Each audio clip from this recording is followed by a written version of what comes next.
ဒီဒေသနာဇလန်းကဘယ်မှာဖြစ်တယ်လဲလို့ဆိုတော့ကျွတ်တို့ရာဇကြိုမှာဖြစ်ပါအဲ့ဒီရာဇကြိုမြို့မှာကျွတ်တို့မဟာသေနာဆိုတဲ့ပုံနာကြီးရှိပေးသားကြီးဘယ်သူတဲ့သုံးမြို့အဲ့ဒီမဟာသေနာပုံနာကြီးသည်အတော်လေးဆင်းရဲသွားတဲ့အချိန်ပေါ့မလူတိုင်းမတတ်နိုင်တဲ့အချိန်မှာဖြစ်သွားတယ်ဒီလိုမဟာသေနတထေးကြီးပုံသားကြီးဆင်းရဲနေတဲ့အချိန်ခါမှာကျွတ်တို့သုံးလောကထောထသဖြင့်မြတ်စွာဘုရားဤလက်ရတော်ရာပညာအရာမှာဧတရရတော်မူသောရှင်သာရိပုတ္တရာကိုရောမြတ်ကြီးသည်မဟာသေနပုံသားကြီးအိမ်ရှိသို့ဆွမ်းရတော်မူပါလေတရားတရားရှိတဲ့ပုဂ္ဂိုလ်များကမလှူနိုင်ရဲ့အလွန်ဆင်းရဲတယ်။အော်ငါလှူခြင်းလိုက်ပါပြီမလှူတန်းလိုက်ရပါလား။ငါလှူခြင်းနာမလှူနိုင်ပါလားရဲ့လို့တရားတရားရှိတဲ့ပုဂ္ဂိုလ်ကမလှူရရင်ဆင်းရဲတယ်။အလှူကံပုဂ္ဂိုလ်ကိုအပြစ်တင်ရိုးထုံးတာမရှိဘူးတဲ့ဗျ။မှန်တော့သေသေးချာချာဘုန်းကြီးပြောတဲ့စကားလုံးလေးအလှူကံပုဂ္ဂိုလ်ကိုအလှခံနိုင်ရန်ကိုရဲ့လို့အပြစ်မတင်ကြဘဲနဲ့အော်ငါလှူခြင်းလိုက်ပါပြီငါလှူခြင်းနာမလှူနိုင်ပါလားငါလှူခြင်းနာမလှူရပါလားလို့အဲ့တလူပဲတရားနာပိဿစိတ်ဆင်းရဲပါတယ်ရှင်သာရိပုတ္တရာကိုရောမြတ်ကြီးကြွလာတယ်ဆိုရင်ပဲအော်ကြည်စမ်းမရှင်သာရိပုတ္တရာကိုရောမြတ်ကြီးကြွလာပြီငါမလှူနိုင်ဘူးမလူနိုင်မဲနဲ့ဒီမျက်နှာကြီးရှင်သာရိပုတ္တရာကိုရောမြတ်ကြီးပြရန်ခက်လာပါပြီသူ့မျက်နှာမပြရဘူးတဲ့တရားနာပိဿမျက်နှာမပြရတော့မဟာသေနပုံနာကြီးပုံးတယ်ရှက်လွန်းလို့မလှူရမှာကိုရှက်လွန်းလို့တရားတရားရှိတဲ့ပုဂ္ဂိုလ်များကတော့ဒီတိုင်းမှာတရားတရားမရှိတဲ့မိန်းမများကြတော့လေတဲဟမကြဘူးမြုံနဲ့ရှေးတုန်းကကိုရင်လေးတစ်ပါးအဲ့ဒီမိမပြောတဲ့စကားယုံမှားပြီးတော့ငရုတ်ကြွေရံဘေးကြောင့်ကိုရင်လေးထွက်ပြေးရတယ်ဆိုတာကြားဘူးမှာပေါ့တခါကြီးတယောက်ကကိုရင်လေးတစ်ပါးလမ်းတွေ့တော့ကိုရင်ဖျားတပည့်တော်တို့အိမ်ကြွပါဗျာလိုက်ခဲ့ပါဗျာပြင့်သွားပြီးတော့ဟဲ့ငါကိုရင်လေးတစ်ပါးပြင့်လာဟဲ့နေ့စဉ်ထိုင်ကိုတော်ဖြစ်နေဆုံးလောင်းတော့အဲ့ဒါလို့ပါတယ်တခါကြီးရှေ့တော့ဒကမာကြီးကဘာမှမပြောသေးဘူးတခါကြီးလည်းအပြစ်မဲ့ထွက်သွားရောစိတ်ထဲကကြည်ဆောင်မှတော့သူကတော့ပါဇက်ကဖယားလက်ကကာယချဲ့ပြုတ်တော့ဒီကကောင်မကဆိုရင်တစ်ခွက်လောင်းရလွယ်တယ်ထင်လို့သူပြင့်လာစားသူမှာကောင်းတော်လဲထောင်းသူမှာညောင်းလာတယ်ဆိုကြလို့ရှိစီအောင်တော့ဒီလိုနဲ့ဒကမာကြီးကအတော်လေးတရားတရားကင်းတာကိုပြိဿတနေ့က၌ကြတော့ကိုရင်လေးကကြွအလာဒကမာကြီးကမိဖို့တဲ့ငရုတ်သီးထောင်းနေကငရုတ်စီကမျက်စီထဲဝင်တော့မျက်ရည်တွေကြားလို့ဒကမာကြီးမျက်စိပွတ်ဟာဒကမာကြီးဘာဖြစ်တာတော့မြတ်မလေးမပြောပါနဲ့ကိုရင်တကာကြီးပေါ့ဟင်ဘာဖြစ်လို့ဒကမာကြီးရဲ့ကိုရင်တကာကြီးအတော်ဆိုးတာသူ့လက်ထဲသာဟောဒီငရုတ်ကြွေရောက်ရင်လေရိုက်တာပဲဗျာတပည့်တော်ကငရုတ်ကြွေနဲ့ရိုက်လို့ခေါင်းကိုက်ဆိုင်ကြနေပါတယ်ဗျာတရားတရားမရှိတဲ့မိမကိုရင်လေးလီဆယ်ပြီးတော့မာယာပရိရဲ့စကားနဲ့ရှောက်ထားလိုက်ဒကမကြီးရဲ့တကာကြီးသဘောကောင်းပါလေဒီလိုဟုတ်မထင်ပါဘူးမလေးအပေါ်ရရွှေမုံချင်းအထက်ကရွှေရုပ်ခံကိုတော့တကာကြီးကလေဟောဒီငရုတ်ကြွေသာသူ့လက်ထဲရောက်ရင်ကိုရင်သောဖုန်ကြီးသောဘာမှမရှောင်ဘူးဗျာရိုက်တာပဲကိုရင်လေးကစဉ်းစားတယ်ဩတကာကြီးလူရိုးစိတ်တူဆိုတာဟုတ်ချင်လည်းဟုတ်နေပါလေကိုရင်လေးကအဟုတ်ထင်ပြီးတော့ပြန်သွား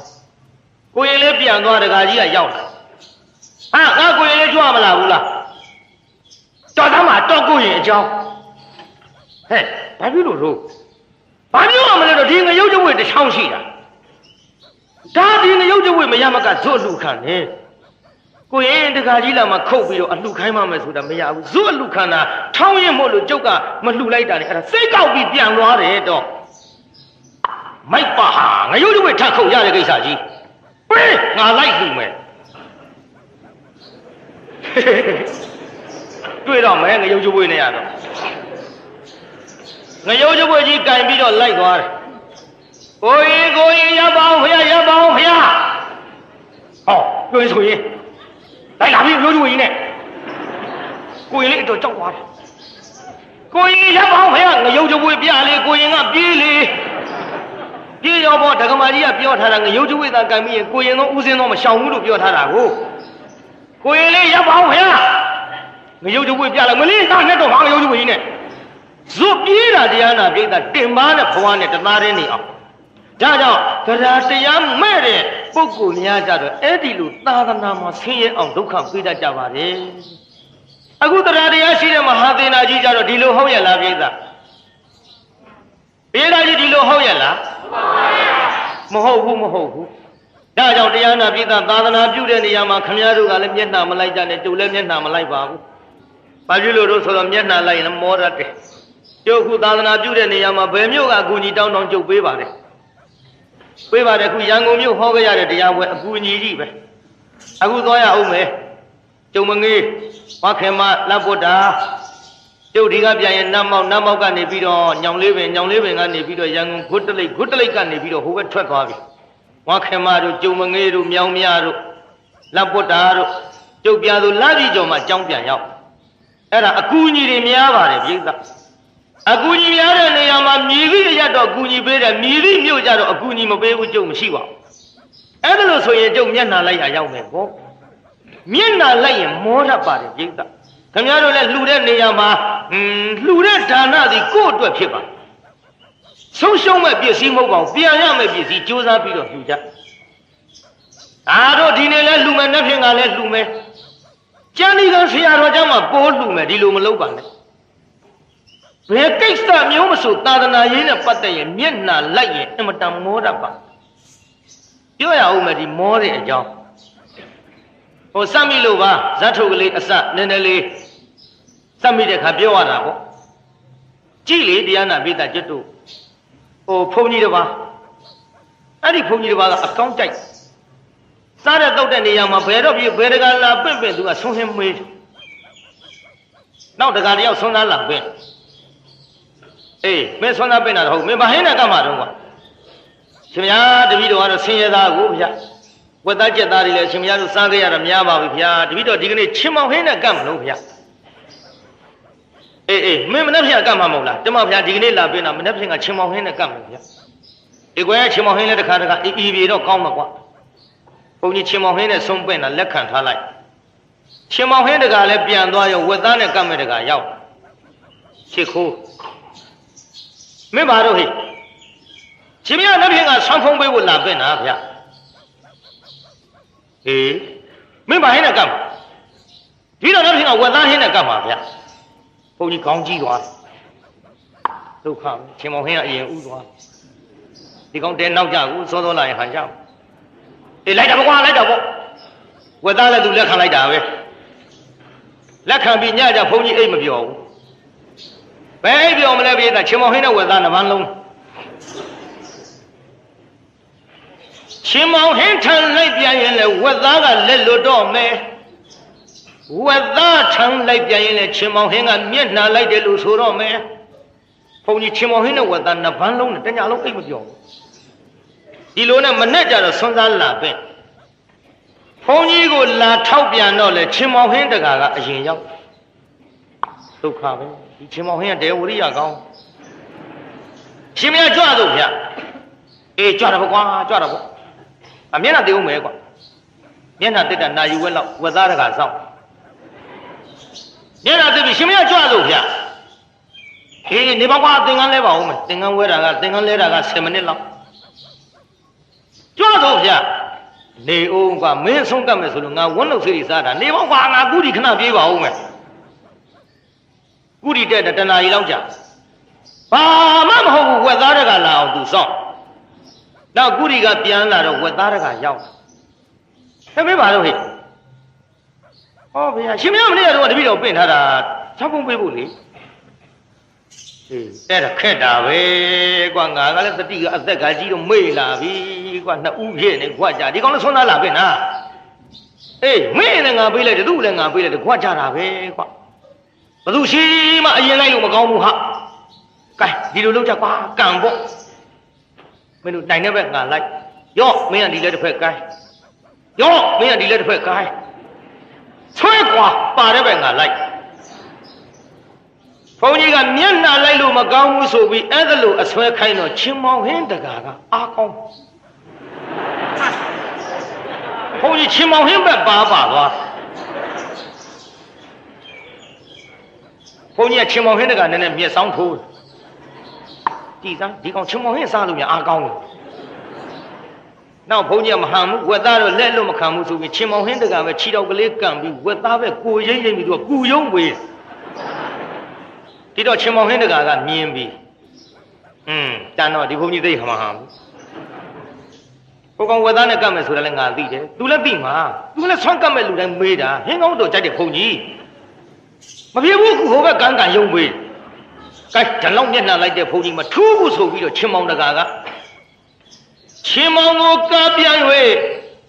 ဝက်သားထန်ခြေကန်ယုံနဲ့သွားတော့ဖုံဖုံဆိုတွန်းလှော်လိုက်တချို့ကဒီနေရာကိုသွားတော့ကဒုံနဲ့ကျုပ်ကတော့ဖုံဖုံမဲ့သုံးဟုတ်တယ်လေကဒုံဆိုကျွတ်တို့ထိမှာကိုဗျသွားတော့ဖုံဖုံတအားတွန်းလွတ်တာတရားနာပြိတ္တာဘုံကြီးခါထိုးလဲပြီးတထောင်စစ်တွေဒူးတွေပဲ့လို့ဘယ်အဲ့ဒီနဲ့ဆုံးကောင်းကောင်းစားနိုင်တော့မရိစ္ဆာဒါကြောင့်တရားနာပြိတ္တာသာသနာပြုတဲ့နေရာမှာဖယားရွှေမျက်နှာတော်ကြီးကိုကြည့်ပါဘယ်မှမျက်နှာမလိုက်ပါနဲ့ဖယားရွှေမျက်နှာတော်ကြီးကိုကြည့်ရင်ဖယားဆုံးမတော်မူတဲ့အဆုံးအမသာသနာတော်ကြီးကိုတည်တတ်အောင်ခိုင်မြဲအောင်9000ကြာရှိတည်အောင်အဲ့ဒီကဲ့သို့သာသနာပြုရာရောက်ပါတယ်လို့ဒါကြောင့်ကျုပ်သာသနာပြုပွဲတွေမှာယခုကဲ့သို့အလုံးကိုအကူအညီပေးနေရပါတယ်ပြိဿကဲဒီတော့ကောင်းပြီရှေ့ဆက်လိုက်ကြအောင်ဆိုမဟာသေနာကြီးပြိဿပုံနေရှာတယ်ဆင်းရဲတော့ဆွမ်းမလှူနိုင်တာနဲ့အဲ့ဒါလို့ပုံပြီးတော့နေတော့ရှင်သာရိပုတ္တရာကိုရောမြတ်ကြီးကပြန်ကြွသွားသည်နောက်တရက်ရှင်သာရိပုတ္တရာပြန်ပြီးဆက်ကြွလာရှင်သာရိပုတ္တရာကိုရောမြတ်ကြီးပြန်ပြီးတော့ဆက်ကြွလာပြန်တော့လေဒီလိုပဲပုံနေရှာပြန်သည်ရှက်တယ်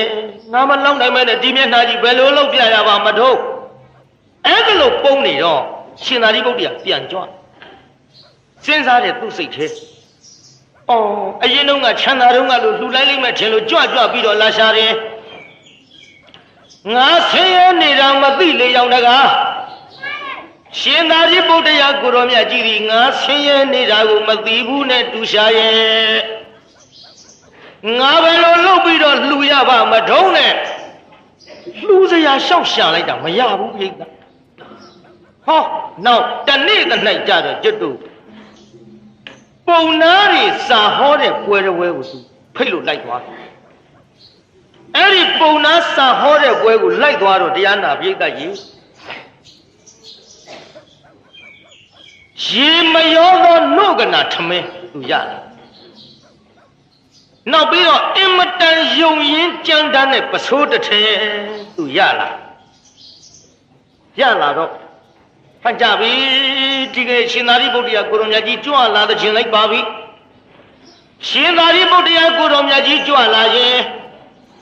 ရေမရောတဲ့ဟောဒီနှုတ်ကနာဆံကိုလည်းငါကပ်မယ်ဟောဒီယုံရင်ကြမ်းတမ်းတဲ့ပစိုးချမ်းကိုလည်းငါလှူမယ်တရိယာအဲ့ဒီလိုသူသတိရတာကိုရှင်သာရိပုတ္တရာကိုရောမြတ်ကြီးကလည်းသိဒီကနေ့ရွှေညာတော်နဲ့ကြည့်မဟာသေနပုံနာကြီးလှူစရာရနေပါဖြင့်လားနို့ကနာဆောင်းတဲ့ပစိုးချမ်းပချိုးတောင်ဖြစ်တော့နို့ကနာဆောင်းတဲ့ပစိုးချမ်းကိုသူရထားတယ်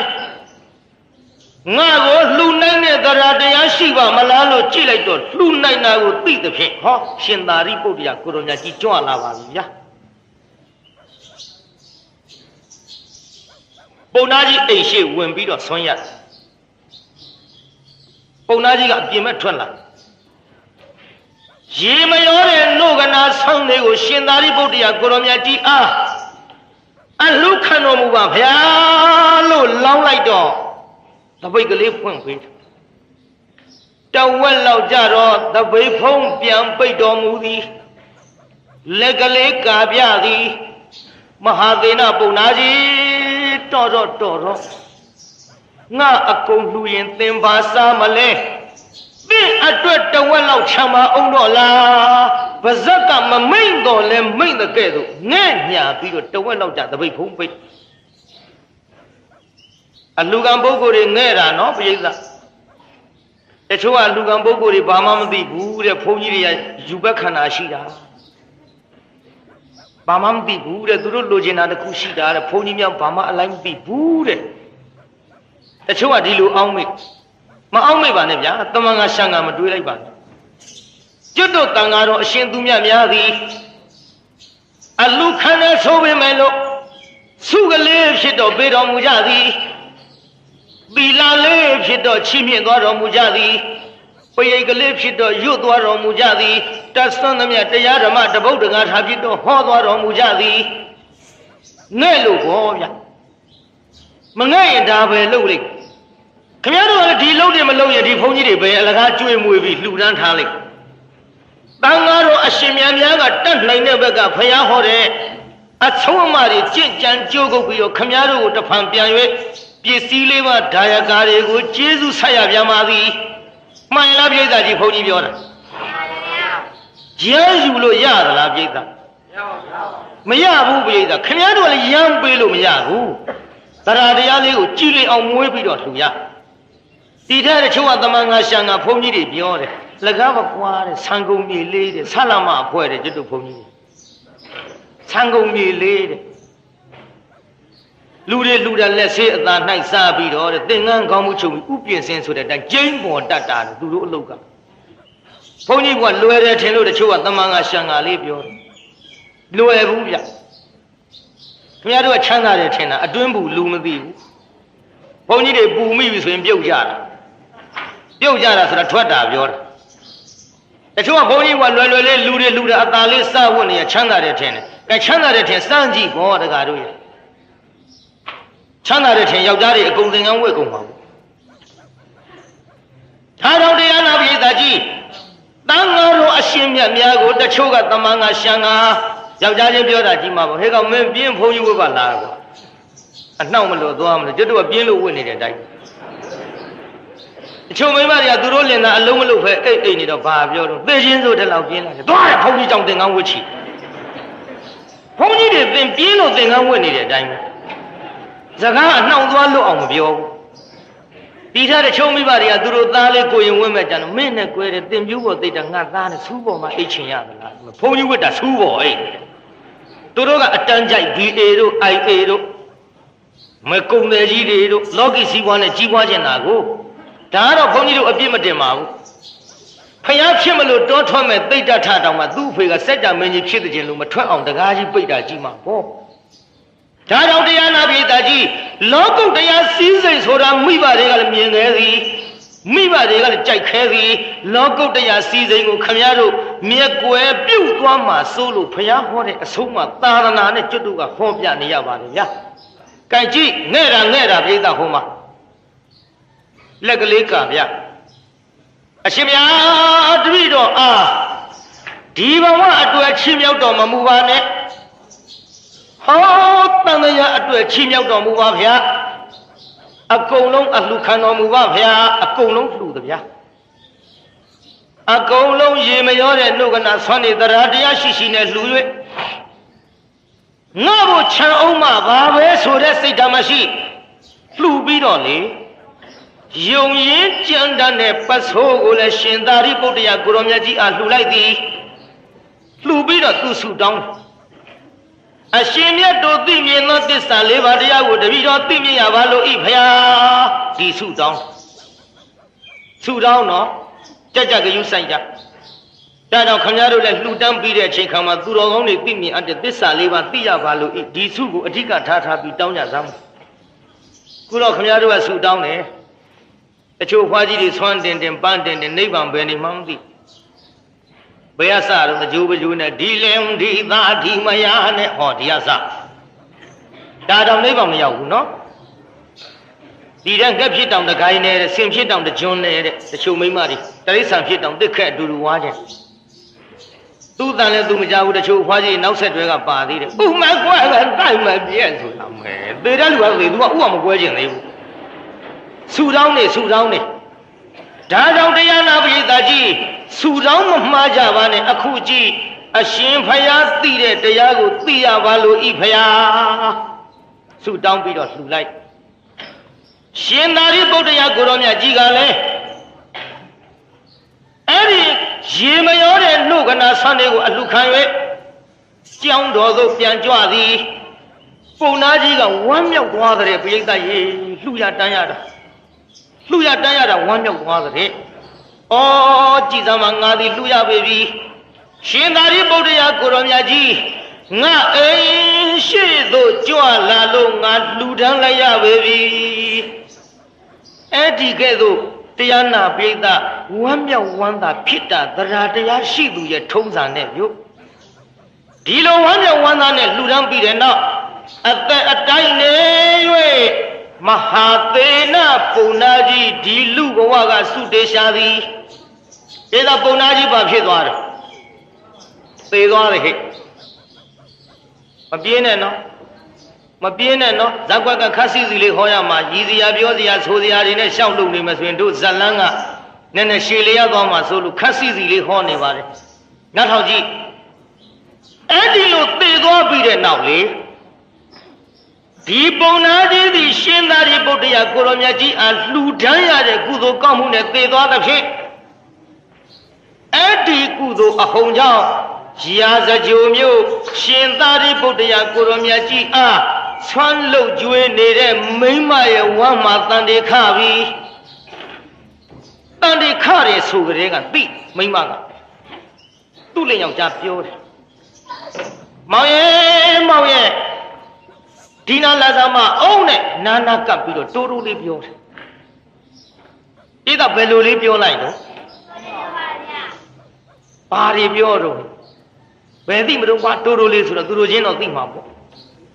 သို့တော်လည်းပဲတရားနာပိဋကနည်းနည်းတော့မှားခဲ့ရအောင်မယ်တိုးတိုးပြောလို့မကြဘူးမအောင်မင်းနဲ့တိုးတိုးပြောသခိုးကြရတယ်ဗျာကြားဖို့မှာပေါ့ယုံလာဟိုလင်မယားနှစ်ယောက်ညမအိတ်သေးဘူးကလေးမြူနေကြသခိုးကလည်းခိုးကျင်တာဒီလင်မယားနှစ်ယောက်အိတ်မှခိုးမှာကိုတယောက်နဲ့တယောက်ကလေးလေးမြူလို့ကလေးလေးဂျိုင်းကမလို့မဲကြည်စမ်းမင်းသားလေးမဲကျုပ်သားလေးဆိုလို့တော့ပါတော့မဲငါလည်းငါသားလေးကြည်စမ်းဟဲ့ကလေးသားလေး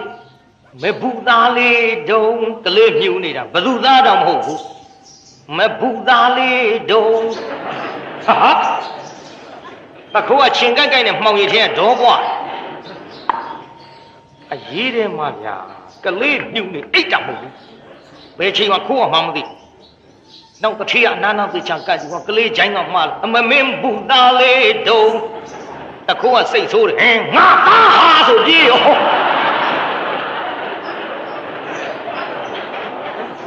ငါသားဟာဆိုပြီးပြေးလဲပြေးရောတရားနာပြေးတာအဲ့ဒီလည်းမရသတ်တာဘာလို့တတ်တယ်ထင်လို့နည်းနည်းလေးငါစဉ်းစားကမ်းပေးမယ်ဘာလို့တတ်တယ်ထင်သိရောပေါ့ကြည်စမ်းငါမိမကောင်းမှတ်နင်းကမိမကောင်းမှတ်နေတာမိမကောင်းမဟုတ်လို့နူးနေလားတော့ပြောရင်းဆိုရင်လည်းကလေးမိမငိုပြီးပြောတယ်ကြားလာနေပြောသွားတာဘာလို့တော့ဟာသားတယ်ပြောသွားတာကြားလားငါနဲ့ရတဲ့တာမှတ်တော့ကျုပ်တော့တောင်ပြောမပြောနဲ့နော်ဟေးဓမ္မကျောင်းတော့ခွင့်ရပြောသွားတာငါသားတယ်ဘာပြောကောင်းမလဲလင်မယားနှစ်ယောက်တတ်ပါတယ်ဆိုမှဒါကြောင့်တရားနာပိဋကတိုးတိုးပြောလဲသခိုးကြတယ်နော်ဒါကြောင့်တရားနာပိဋကရေတိုးတိုးပြောတဲ့အချိန်ခါမှာနေပြောတော့ဘယ်ကြည့်ရမှာလဲတော့ညပြောတော့မကြည့်မရှုသိမပြောကြနဲ့နော်ဒါကြောင့်တရားနာပိဋကဒီစကားလေးတွေထားခဲ့ကြပါအောင်ဆိုကျုပ်ရှေ့ဆက်အောင်မယ်ပိဋကရှေ့ဆက်အောင်မယ်哦，这都家在就庙个。现在的都得来耶，老追得天马耶，我嘛当地看了，都个都连那多肉的标的说的这个就跑出来了，变什么路喏？汉家比那么这个那个啥比如啊，不里么啥吧呢？老管那么耶，被山路那里么啥呢喏？被青路那里么啥呢？被布路那里么啥呢？被爱路那里么啥呢？假如啥讲戏，千年没多啥开，不然啥大的啥路戏啊，对啊，大大的不计也啥气耶，啊，里边么远的喏，天么偏的毛你看偏没，夜么看的毛你看没，哎嘛戏的啊，谁讲个里头我开没，上小八怪，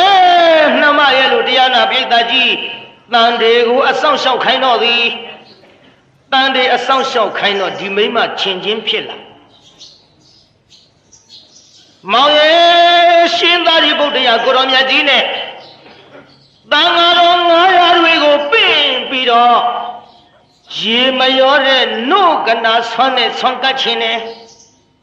比着嘞，俺妈嘞，哦，当我心里这个病的钱啊，啥比着朋友送的我个五千呢。潘爷说呢，啊，我哥我比了，也没有人弄个那穿的个钱呢，就是，咱那现在没他家什么，哦，那个娃个路木张木骗他的不顾的哈，地方话来骗钱的得啦的也是，大家这样那边的记好嘛，我们娃个路个的也没有人弄个那穿的大地方那边，现在的不这样过了面前呢。当我呀，我弄个那穿的个钱呢？他也说呢，啊，我哥我钱呢，说那个嘞，啊，对啊，打当这个，他呀打个那个文昌比了，现在很久没不把那没路骗来的为啥？俺这里么年木领导路的路个，现在的不这过了面积，当我呀呢变了转来的去看嘛，这个嘞我这样那边大鸡。每破的一切嘛，打破的每个人表露把的，ဒီ打破的每个人表露的切看嘛，当俺说心面俺呀呢，现在的不这样变，大家都缥缈个，这个嘛的都有这样不的，大个嘞破，咱们一个嘞破苗的每个人都就这样的，在西巴的那干嘛的？俺大嘞，俺都没理解，俺都嘛金牛的，大都没去巴子，这样那的，大都没去巴子，路的单的，这样西的，大都没去巴子。然后刚刚说的每花的谁看嘛，本比着穿个的说的，楼下的每花的每个那比都大有。俺这里这样那边的一个那个，夜里跳那的人比着现在的不这样，过了年纪就叫阿拉。啊，普得等太的，格不拉不嘛，格里里不点他。第二普得等太的，格不拉不嘛，点他比着。现在的不这样，过了年几个穿个比着，当俺说俺呀个穿个，也没有人弄个那他们家很家那个，他们村那个这样那别大鸡，当的呀他的没嘛个啥的。啥倒闭的闹？嘿，记上，俺打的记上，俺打的个现在的不是呀，过了年记你把我啦，记你说的千万不分呢，深圳记，个来个地，哦，俺吃呀吧啦，俺的那个玩意啊。路个当个他那个塞表也ဖြစ်တယ်လေဒါမြေကောင်းတစ်ဖွဲရှင်သာရိပုတ္တရာကိုရောမြတ်ငါဆရာကြီးပါလားငါကျေးဇူးရှင်ကြီးပါလားလို့ဒီတိုင်းသိတယ်ကလေးကငွေခွားကစားလေးဟိဒီလိုသိရုံနဲ့မကဘူးတရားနာပိဿသူ့ထိုင်းနေတဲ့အိတ်နေတဲ့ကဗလာဘော်ကနေပြီးတော့ကလေးကိုနေရာရွှေ့လိုက်တော့ကလေးကကက်လာအောင်ငိုရောဟဲ့မလုပ်ကြနဲ့မရွှေ့နဲ့ငါသားလေးသူကြိုက်တဲ့နေရာနေပါစေ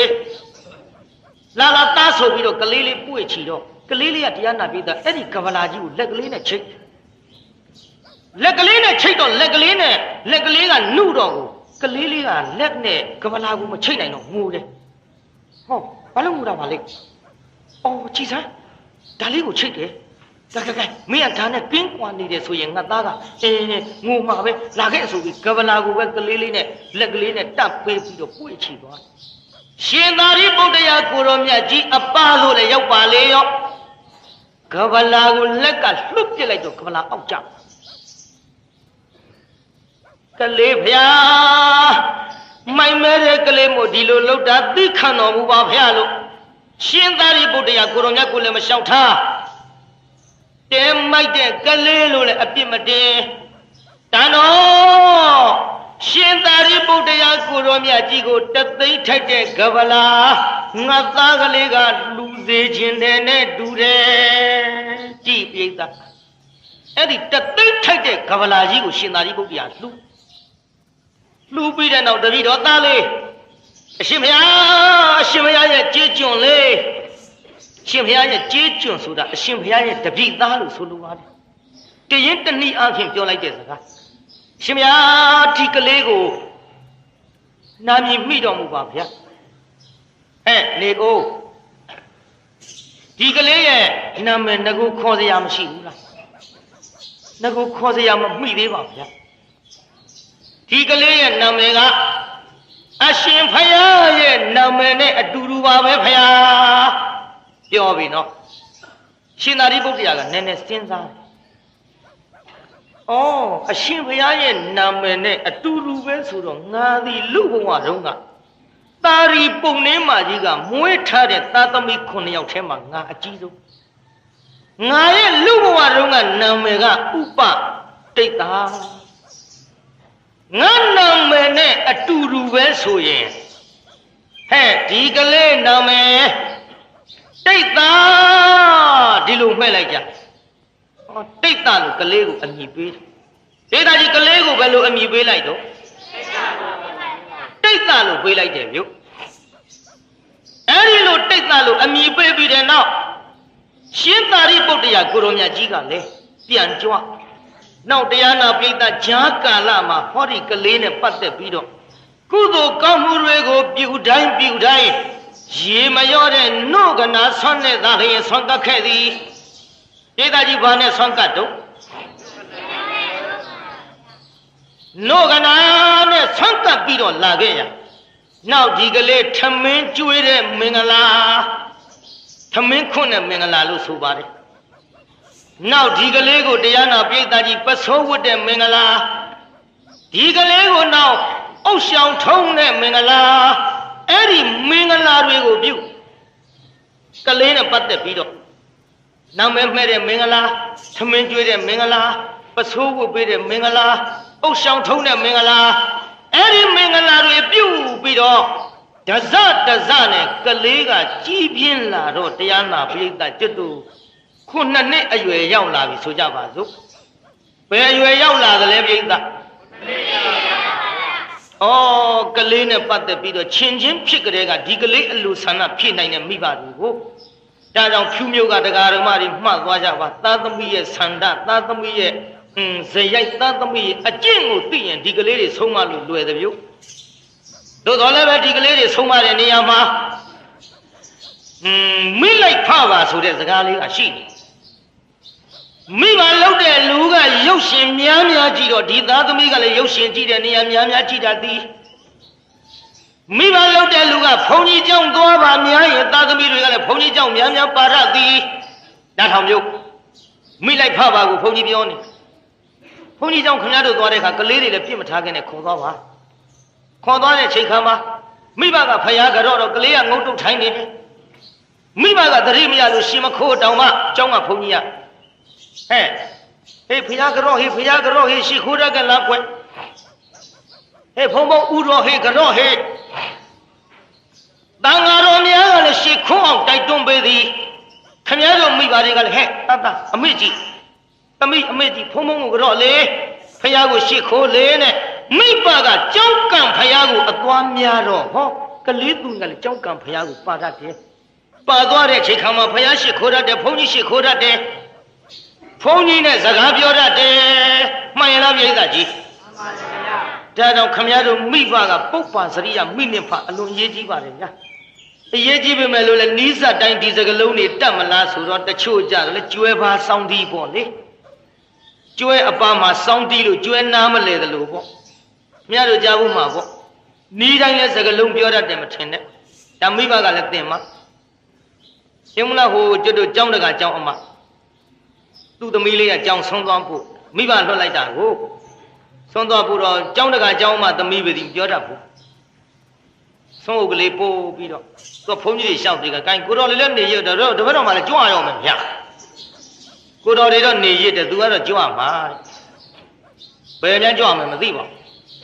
ကိုတော်တို့လည်းနေရရောတပည့်တော်မှလည်းကြွရအောင်မယ်ဘုရားလို့ပြောသွားတော့နောက်နေ့ကျောင်းအမကြီးကိုပြောတယ်ဘုန်းကြီးတွေကဒကမကြီးကျောင်းအမသမီးဖြစ်ပြီးတော့စကလုံးတွေကမှန်မှန်ယွင်ယွင်နဲ့ကိုတော်တို့လည်းနေရရောတပည့်တော်မှလည်းကြွရအောင်မယ်လို့ပြောသွားတယ်မိုက်တော့ဖျားတယ်ဒီကောင်မလေးမိတ်တော်မူလိုက်မှပြန်ဒီတိုင်းကြီးပဲအဲသူကပို့ဆိုးတယ်မိတ်လာတယ်သူသမီးကဘုန်းကြီးတွေကိုနောက်ဘုန်းကြီးတွေကတရားနာပြည်သားကျောင်းတကာကြီးပြောတာပေါ့တကာကြီးရဲ့တဲ့ကျောင်းတကာကြီးရဲ့မိမနဲ့သမီးဖြစ်ပြီးတော့ဒီလိုပြောသွားကြတယ်တကာကြီးရဲ့သမီးကလည်းကိုတော်တွေလည်းနေရတပည့်တော်မှလည်းကြွရအောင်မတဲ့ဒကမကြီးတိုင်တော့ဒကမကြီးလည်းဒီကောင်မလေးမိတ်တော်မူတိုင်းမှပြန်ဒီတိုင်းကြီးပို့ဆိုးနေတယ်တကာကြီးရဲ့တယ်မိုက်တဲ့ကောင်းပြီဖေ။နောက်ဒီသားမိတလုံးမိုက်တဲ့ကျောင်းဝင်းနဲ့ခြေတော်ရတောင်မချပါစေနဲ့။အဲခြေတော်ရဆိုတာဖယားမှချတာ။သူ့ကြပို့ဆိုးတယ်။ဒါကြောင့်တရားနာပြည်သားကြီးနီးတိုင်းလည်းပြောတတ်တယ်မထင်နဲ့။မှမှရွင်ရွင်ဖြစ်တတ်လုံးလို့ဟဲ့ညီငယ်ဓမ္မငယ်တို့ဘုန်းကြီးနဲ့စကားပြောတတ်အောင်ကြိုးစားပါ။ယဟန်တန်ခါနဲ့ဆက်ဆံတတ်အောင်လမ်းဘုန်းကြီးယဟန်တစ်ပါးတွေ့တောင်မှလက်အုပ်ချီတတ်အောင်ဖဏကလေးချွတ်တတ်အောင်အရိတ်ကလေးကိုရှောင်တတ်အောင်ဂယုစိုက်ကြတချို့ဘုန်းကြီးအရိတ်မရှောင်တတ်ဘူးနေကအရှိအထွက်နေတယ်အရှိဘက်ကရှောင်မှအရိတ်လွတ်ညနေပိုင်းရောက်သွားတယ်နေကအနောက်ရောက်သွားတယ်အနောက်ဘက်ကရှောင်မှအရိတ်လွတ်နေအနောက်ဆိုရင်အရိတ်ရှိဘက်သွားတယ်နေအရှိဆိုရင်အရိတ်အနောက်ဘက်သွားတယ်အဲ့ဒါမိဘတွေကတင်ထားမှကျုံမန္တလေးတွေကကြုံဘူးတယ်ကလေးတွေကရှေ့ကမိဘကနောက်ကသူတို့ကစားရှိကသွားရှိကနေရာတကာရှိကသေတော့လည်းရှိကတိတ်ပြက်စရာကြီးကြည့်လေကလေးတွေကရှိကကျုပ်ကသပိတ်လေးပိုက်လို့ဆုံးခံရဲ့ဒီကကြောင့်ဝင်းဝင်းကပြောထားဘူးအနန္တကြောင့်မဟဲ့ကောင်မလေးအရေးတဲ့အရေးဆိုတော့ကလေးမလေးကခြေတောင်မြောက်ပြီးရှောင်တော့ရှောင်တာဗျာနင်းမဲ့နင်းတော့ကျုပ်ခေါင်းကိုနင်းချရတာပါအဲ့ဒါမိဘများသင်ကြားမှုနဲလို့ဒါကြောင့်တန်ဃာတော်များအရေးရှောင်တာကအစဘယ်လိုရှောင်ရမလဲဖဏကလေးချွတ်တာဝန်မလေးပါဘူးခဲ့ငါလေးသာသနာအညာဆန်ဆိုတဲ့အတိုင်းကတာမြို့ငါတရားဟောရောက်သွားတယ်အဲ့ဒီငယ်ဓမ္မငယ်တို့မင်းတို့နင်တို့အရွယ်လေးတွေလေဟောဘုန်းကြီးတစ်ပါးကြွလာရင်လေဘုန်းကြီးတစ်ပါးကြွလာရင်လေအဝေးကဘုန်းကြီးဟန်းကိုမြင်ကြတဲ့ကဖဏကလေးချွတ်ပြီးဒူးတုတ်ဆောင်ပြီးတော့အဲ့ဒီတန်ဃာတော်ကိုရှေခေါ်ပြီးမှကိုလိုတဲ့ခရီးကိုဖဏစီးသွားကြသည်အကယ်၍ဒူးတုတ်ပြီးရှင်မခိုးနိုင်တော်မှဘုန်းကြီးယဟန်နဲ့50လှမ်းလောက်အလိုမှာဖဏကလေးချုပ်ပြီးလက်အုပ်ကလေးခြီရတဲ့ဟိတန်ဃာလုံးမလိုတဲ့ခရီးကိုသွားသည်ဒါလေးတွေဟာဘာသာရေးသာသနာရေးမှာတို့မြန်မာနိုင်ငံအရင်ကြီးဆုံးနိုင်ငံဖြစ်လို့ဒါလေးတွေမိဘများကလည်းသင်ပေးကြအခုဘုန်းကြီးဖြူပြောဟောဒီတရားဟောမလို့ဒီထဲကိုဝင်လာဒီထဲကိုဝင်လာတော့တရားနာပြည်သားဒီဘက်ကကျုပ်လာလို့မရတော့လမ်းမရှိတော့လမ်းမနေတောင်းရဇာတ်ကြုံကရှံထွက်နေအပြင်ဘက်ကလည်းမဆန်းဘူးအဲ့ဒါနဲ့ဘုန်းကြီးဟိုဘက်ကနေလှည့်ပြီးတော့ကားနဲ့နောက်ကဝင်တယ်မှောင်ရိပ်ထဲမှာ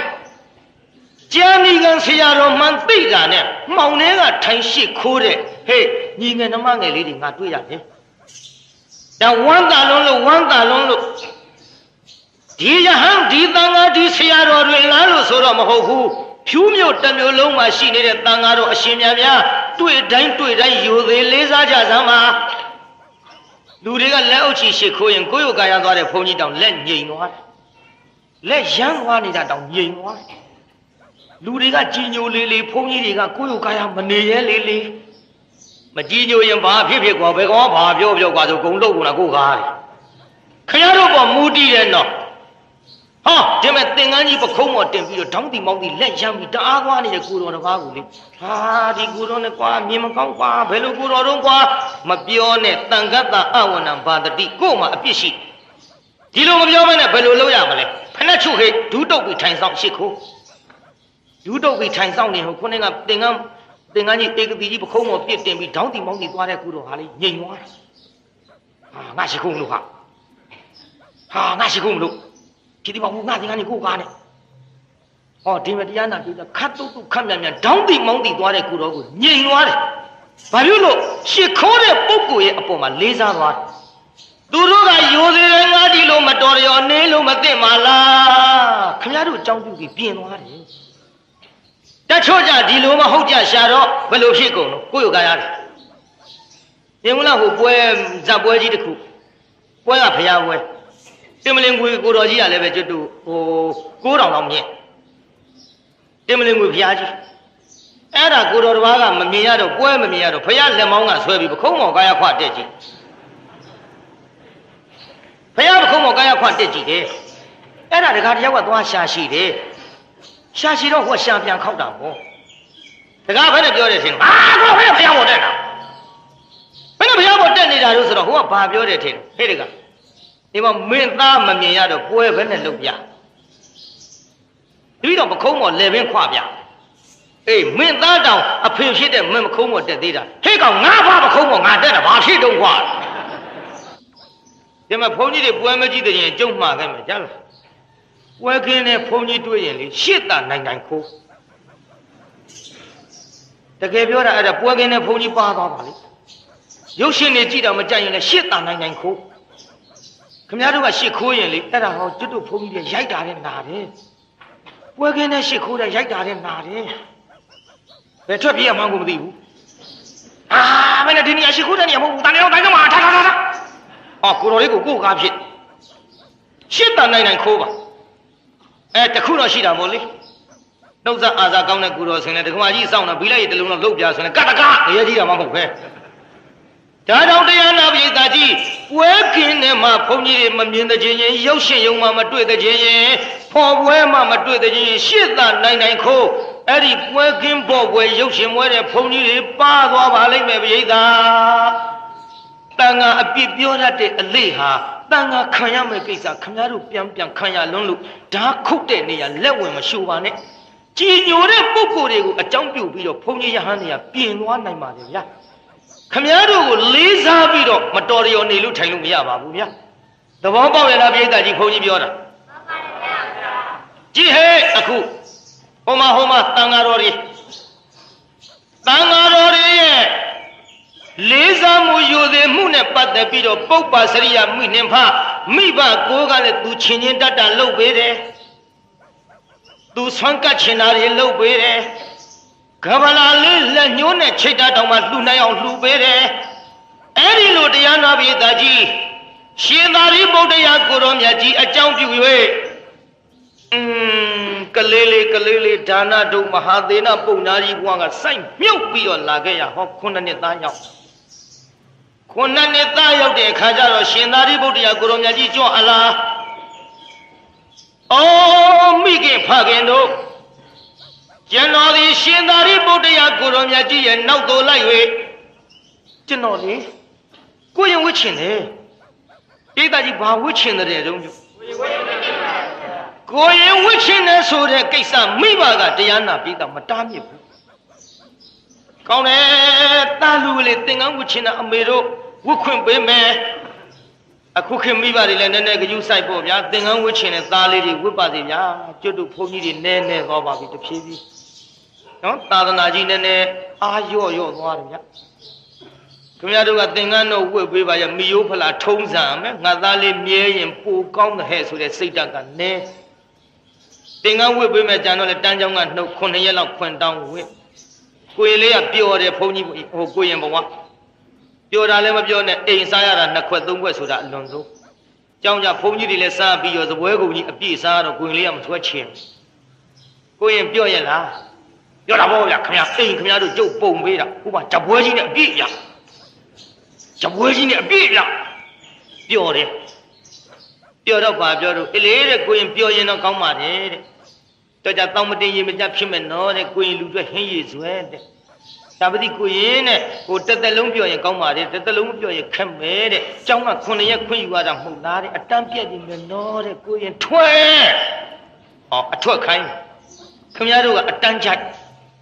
ဒါကြောင့်သာသနာတော်ပြောတဲ့သားလေးတွေရှိရင်ဖြင့်သာသနာတော်ကြီးပျော်မွေ့သလောက်ထားကြစမ်းပါ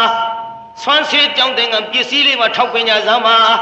ကြည့်အတုယူစရာဟိုမှာပြိဿသားလေးသင်္ကန်းဝှချင်တာမတားဘူးအရှင်ဘုရားတဲ့အရှင်ဘုရားရဲ့ကြေးကြုံကသင်္ကန်းဝှချင်တဲ့ဘုရားအရှင်ဘုရားတို့ကြွတော်မူနှင့်မှာတပည့်တော်တို့ညကြတော့ဟောဒီမောင်တိတ်သားလေးကိုခေါ်ပြီးကြောင်းသို့လာခဲ့ပါမယ်ဘုရားရှင်သာရိပုတ္တရာပြန်ကြွ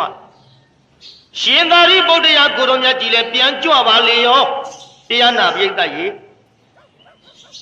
ညကြတော့သားလေးမောင်တိတ်သားကိုခေါ်ပြီးတော့တရားနာပိဋကကြောင်းလိုက်သွားကြ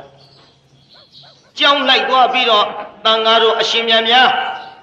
ရေမရောတဲ့နှုတ်ကနာဆွမ်းတဲ့ဘက်ကပ်သည်ဒီလိုရေမရောတဲ့နှုတ်ကနာဆွမ်းတဲ့သံဃာတော်ကြီးဆွမ်းကပ်ပြီးတော့ကိုရင်ကလေးဝစ်ပေးမယ်အချိန်မှာရှင်သာရိပုတ္တရာကိုတော်မြတ်သည်ဘာကမ္မထံပေးတုံးဆိုတော့တဆပစ္စကကမ္မထံပိဒါကြီးဘာကမ္မထံလုံးမြို့ကေသာလောမာနခာဒန္တာတဇော32ခုထာတာအကုန်လုံးမပေးနိုင်တော့လေတရားနာပိဿအဲ့ဒီဆရာဖြစ်တဲ့ဘုန်းကြီးကဒီ9ပါးသောတစ္ဆပစ္စကကမ္မထံတော်ပေးပါတချို့ကဒါကိုသမန်ငါရှံကထင်ပါတယ်မထင်ပါနဲ့ခေငါဝါလူသက်စုမကပွင့်တော်မူသွားကြတဲ့ဘုရားရှင်ကိုတော်မြတ်တိုင်းမစွန့်နဲ့ဒုတိဋ္ဌကာယကမ္မထံဖြစ်ပါတယ်ဗျာများများမပေးနိုင်တော့လေတစ္ဆပစ္စကကမ္မထံကိုပေးပါအဲ့ဒီကေတလောမနခရတတဇောဒီကမ္မထံကိုပေးတဲ့ချိန်ခါမှာကေတာဆိုတဲ့ဆံပင်လေးနဲ့ပတ်သက်ပြီးတော့မမြဲတဲ့အနိစ္စဆင်းရဲတဲ့ဒုက္ခအနှစ်မရှိတဲ့အနတ္တလက္ခဏာရဲ့၃ပါးမှလည်းလှုပ်ပြီးတော့နိဗ္ဗာန်ရရိုးထုံးတာမရှိလို့ဒီလက္ခဏာရဲ့၃ပါးနဲ့တကွမောင်တိတ်တာကလေးကိုသင်္ကန်းဝတ်ပေးလိုက်ပါပြီကျေးဇူးရေရှေးတုန်းကရှင်ပြုတာများခမည်းတော်စဉ်းစားကြည့်ပေါ့မန္တကြီးတွေမဆောက်ပါဘူးကွန်းတောင်ကိုင်းပန်းတောင်ကိုင်းတွေလည်းမပါပါဘူးဘာမှမပါပါဘူးတရားနာပိဋကနော်မြင်းကြီးတွေစီးပြီးရှင်လောင်းလှဲ့တာလည်းကျမ်းဂန်နဲ့မတွေ့ပါဘူးနောက်ဒီခမည်းတော်ခေတ်တော့လောက်ကြရရှင်လောင်းလှဲ့ရတယ်မြင်းကြီးစီးလို့ရွှေထီးကြီးကဆောင်းရတယ်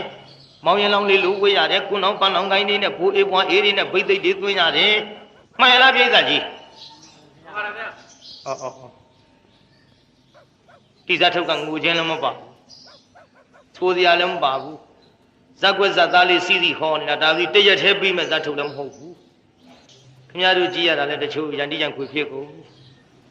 တနာတယ်ဒါပြီးကျုပ်တရားကဒီတရားကဒီအချိန်မှာဓာတ်စာကျွေးလို့လည်းမဖြစ်ဒီတရားခက်စီစီဟောတာတောင်တရားနာပြေးတာမပြီးဘူးဗျနှစ်ဖက်ငါဆက်ရမယ်ဇာလားရှင်ဘုရားဇတ်ထုတ်များရှင်ဘုရားတို့ကဇတ်ထဲတင်ဖြစ်တာဗျာအရှင်ဘုရားတို့စကလုံးထွားလို့တလောက်ကြားနေတာပါဗျာကျုပ်ကလည်းမအောင်မေ့ပါနဲ့နော်စကလုံးထွားတာကြံဒီကံမဟုတ်ပါဘူးခင်ဗျားတို့လည်းသိတဲ့အတိုင်းလှတော်သားပါပြိဿပြိဿကြီးစကလုံးထွားတာဘယ်သူလို့ဒီလေးတွေကလှတော်သားတဲ့လူကြီးတွေကရန်ကုန်သွားတော့မှထင်တယ်လောက်ဘူးသူတို့ကလှတော်သားဟဲ့စကလုံးထွားတာဥလတ်သိမ်းဆေးကမတော့ရဲတဲ့ရွာပေါ့ရွှေဘိုလမ်းမှာရှိတဲ့လှတော်ဆိုဥလတ်သိမ်းဆေးကမတော့ရဲတာမပြောနဲ့ဥလတ်သိမ်းရှိသူတို့ရွာကတကြီးဆေးတံတောက်လာတော့သူတို့ရွာသားတယောက်ကပြောတယ်အလိုလေတို့ရွာကတကြီးဆေးတံတောက်လာလိုက်တာကွယ်တဲ့ငါးချက်ဝင်မှုတ်ကလေးခွေးချီလာတယ်အဲဘယ်ဥလတ်သိမ်းနောက်ဆေးတံတောက်ရဲတော့လှတော်သားစကားပြောတဲ့နေရာအလွန်ထောကြိုင်ကြိုင်ပြောတယ်ဥပမာမပါပဲမပြောဘူးကျုပ်စားမယုံပါဘူးလက်သိမ်းပြောတာနောက်ကျုပ်ကိုယ်တိုင်တွေ့မှယုံတယ်ကျုပ်အဲ့ဒီရွာရောက်သွားတယ်သူတို့ရွာကနေဝက်လက်မြို့ကိုချိုးရ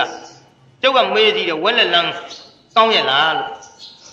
ရှင်ဘုရားတို့အဲ့ဒီခြေကန်းနဲ့သွားလို့တော့ဝက်လက်လမ်းကကြောက်ခဲစားသွားတော့အစာကြည့်တယ်ဝယ်ဒီလမ်းမြို့ပေါ့ကြောက်ခဲစားသွားတော့အစာကြည့်တယ်လမ်းကျန်းကျန်းနဲ့ပြောလိုက်ဆိုးတယ်ပြောလိုက်ပြီးရောကြောက်ခဲစားသွားအစာကြည့်တယ် စကားပြောရင်ဥပမာနဲ့တပည့်တော်တို့တော့ဝက်လက်ကမစီးဘူးဖရားတဲ့ဘာပြုလို့တုံးပြုတ်လို့ဆိုတော့အိုးတဲ့ဝက်လက်ကစီးလိုက်ဖရားတဲ့နောက်ကဂလုံးဂလုံးနဲ့လမ်းတောင်းလှဲ့ကြည့်ရေစီလှဲဖရားကားနေတယ်ပြောပါလားရေစီလှဲကလမ်းတောင်းမြန်တဲ့စကားပြောတာပြောပါတယ်ဒီထဲတရားနာပြေတာသူတို့ရွာနာမှာကျွတ်တို့ပေါက်တော်ဆိုတဲ့ရွာရှိအဲ့ဒီပေါက်တော်ရွာကကျွတ်တို့စာပြန်မွဲတန်ဃာတော်တွေကိုကျွတ်တို့ကြက်သားတံပေါင်းနဲ့ဆုံးကတ်ကြက်သားတံပေါင်းနဲ့ဆုံးကတ်တဲ့စာပြန်မွဲသွားကြည့်ပြီးပြန်လာတော့ပြောတယ်ပါတဲ့ပေါက်တော်စာပြန်မွဲဆိုလို့သွားပါတယ်လက်ဆက်တတ်တော့ဘုန်းကြီးအေးကိုကွာလို့ဆိုတဲ့ကြက်သားတံပေါင်းနဲ့ကတ်တာဘုန်းကြီးအေးတယ်ဗျဘုန်းကြီးတွေကလည်းကွာတဲ့စားတဲ့ဝေသားလေးပြီးဘလူးကြတဲ့အတိုင်းပဲဟာအယိုးကြီးကြအောင်စားလို့ပြောတယ်စကားပြောလိုက်ရင်တရလွန်ကျုပ်တို့ကမေးကြည့်တယ်ခင်ဗျားတို့လှတော်သားတွေကလို့ဥပမာမပါပဲစကားမပြောတတ်ဘူးလားလို့ဟိုတဲ့ဥပမာမပါပဲစကားပြောရရင်တဲ့တပည့်တော်တို့ကလှဲမီးတို့စီးရတဲ့အတိုင်းဟောပါလားဗျာရောဗျာတလုံးမှမလွတ်ဘူးဒီထက်ကျုပ်ကမေးတယ်ခင်ဗျားတို့လှတော်ကားစိတ်မှာကားပေါ်ရကြပြုတ်လို့မေးတော့ကားပေါ်တာမပေါ်တာတော့ဗျာတဲ့တပည့်တော်တို့ကားပေါ်တဲ့အကြောင်းပြောရမယ်ဆိုရင်ပြချီးခါတဲ့အတိုင်းပြချီးခါတာသိမှာပေါ့ခင်ဗျားတို့ပြားကောင်တွေဒွီနဲ့ကားဘလောက်ပေါ်ဗျာတဲ့တပည့်တော်တို့တော့ RDP မှာစီးတယ်ဟီနိုမှာစီးတယ်ဘာဖြစ်လို့တော့ဗျာဟီနိုမြန်တယ်ဆိုတာသူများတွေပြောတာမယုံဘူးဗျာတဲ့ဟိုတနေ့ကမန္တလေးစီးလိုက်သွားတာဟုတ်တယ်ဟုတ်ဗျာတဲ့ဟီနိုမြန်မပြောရမယ်ဆိုရင်ရိုင်းဖဲကြီးစံဖက်လိုက်ရတဲ့အတိုင်းပဲကြံဖမ်းမှာကြီးစံသူဘယ်တော့မှဖက်လိုက်ဘူးလို့စကားပြောရင်တရလွန်ပြောတယ်ဒီထက်တရားနာပြေတာဟိုသူတို့စိုင်နိုင်ကြီးဆိုတဲ့ရွာရှိတယ်သူတို့နားမှာစိုင်နိုင်ကြီးရွာကအလှဖိုင်းလို့လိုက်သွားတယ်ဟေးတဲ့ကျွေးတာတဲ့ကြက်သားဟင်းပဲกว่าတဲ့ဒါပတိဟေးတဲ့ကြက်သားဟင်းမစားခင်ထိုင်းရှိခိုးလိုက်ရသေးတယ်ဟောဘာဖြစ်လို့တော့ခါဘာဖြစ်လို့မလဲกว่าတဲ့ကြက်ကကို့တဲ့အသက်ကြီးနေလို့ကြက်သားဟင်းချက်တာရင့်နေပြောပါလားဗျကြက်ကို့တဲ့အသက်ကြီးလို့ထိုင်းရှိခိုးရစကားပြောရင်တလုံးမှမလွတ်တဲ့လူတွေဒီထက်တရားနာပြေတာဟိုသူတို့တငယ်ချင်းပေါ့လေတရွာသားနဲ့သွားတွေ့တော့ဘယ်နဲ့တော့ဟဲ့တဲ့မင်းတို့ရှိစီးပွားရေးကြီးပွားရေးတဲ့စီးပွားရေးကတော့မမွေးတဲ့ငါလူရေးတဲ့ဝလုံးကောင်းနဲ့ဆင်တိုးတဲ့အတိုင်းပဲဟာစီးပွားရေးကြက်တယ်ပြောရင်မပြီးဘူးလားဝလုံးကောင်းနဲ့ဆင်မနဲ့လှုပ်တိုးဟာမင်းတို့ရှိအလုတ်ကင်လေးရောဟာတဲ့ဟိုကမေးတယ်အလုံးအကင်ကလည်းမမေးတဲ့ငါလူရေးတဲ့ရှိတဲ့အလုံးဖိလုံးလဲတနေ့တခြားစားဦးကကြီးလာတောက်တဲ့အလုံးရောတဲ့လူတွေနောက်ဟိုကဆက်မေးတယ်ဟိုနေပေါင်းပါတယ်မင်းတို့ရှိသမဝါယဝဆိုင်ကအထယ်လေးပါလေထုတ်ပေးရလားဟာအထယ်ပေးမပေးတော့မမေးနဲ့မောင်ရေးတဲ့ကိုမိမကိုလေးထန်းဆောင်ကကြီးထိုးမှကြောက်လို့အထက်မပေးဘူးပြောရင်ပြီးတဲ့ကိစ္စပဲစကားပြောရင်အဲ့ဒီတိုင်းပြောတယ်ကျွတ်တော့ငယ်ငယ်ကကြားဘူးတာတော့တရားနာပြေတာကိုခြိပါသားပခဏကြားဘူးတယ်အခုလှတော်သားဗျာဒါကြောင့်လှတော်စကားကိုကျွတ်တို့စာအုပ်ရေးထုတ်တဲ့လူကတောင်ထုတ်နေပါပြီ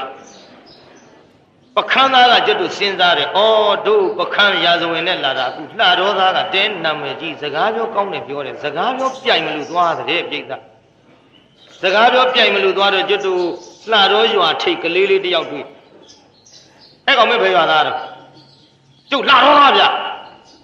လာခဲ့ဟောပြီးနေမင်းသိပြီးတော့ဘိုက်ကိုဖောက်စားဘိုက်ဖောက်စားမယ်ဆိုတော့လှတော်သားကလေးလေးကပြောတယ်များတဲ့စားခြင်းဘိုက်တော့မဖောက်ပါနဲ့တဲ့ယိုကျွေးပါမယ်ကဲဘယ်လူကြီးနဲ့ပြောခဲ့ရတော့ပြေးတာကလေးနဲ့ပြန်ပြေးခဲ့ရဒါကြောင့်တရားနာပြေးတာကျုပ်ဇတ်ထုတ်တထုတ်ကိုနှစ်ညခွဲဟောလို့ကြာနီကံစကလုံးထွားတယ်တော့မထင်ပါနဲ့စကလုံးထွားတာကလှတော်သားဆိုတဲ့တရားကနေဆက်သွားတာတရားနာပြေးတာအခုကိုရင်ကလေးသင်္ကန်းဝစ်ပေးပြီးဗလားပြေးတာသင်္ကန်းဝစ်ပေးပြီးပြီမဲ့လို့ကိုရင်လေးရဲ့နာမီကတရားနာပြေးတာကိုရင်တိတ်တာဆိုတော့နာမီကလေးနာမီရမှာကျွတ်တို့တစ်ခုရှိပါသေးလားဒီလိုနဲ့တရားနာပရိသတ်ရှင်ပြုတ်ပြီးတဲ့ချိန်ခါမှာမိဘများသည်9ရက် ရေမရောတဲ့နှုတ်ကနာဆွမ်းတွေကိုလှူပြီးတော့အိမ်တို့ပြန်ညတာမဏေငယ်သည်8 ရက်မြောက်သောနေ့မှာယဟန်တော်အများနဲ့ဆွမ်းခံထွက်မယ်လို့အဲ့ဒါလို့မြို့ကိုကြေညာလိုက်တော့မြို့သူမြို့သားများသည်တာမဏေငယ်ဆွမ်းခံကြွမတဲ့ဆိုတဲ့သတင်းကိုကြားလိုက်တာနဲ့တပြိုင်နက်စီစဉ်ညဆွမ်း900စီစဉ်ရုံနဲ့မကဘူးတရားနာပြိတ္တပစိုးတွေလှူဒန်းမှုစီစဉ်ညအဲ့ဒီလိုတန်ဃာတော်900နဲ့တာဝဋ္ဌိမြို့တွင်သို့တာမဏေငယ်ရှင်တိတ်တာကြွသွားတဲ့ချိန်ခါမှာ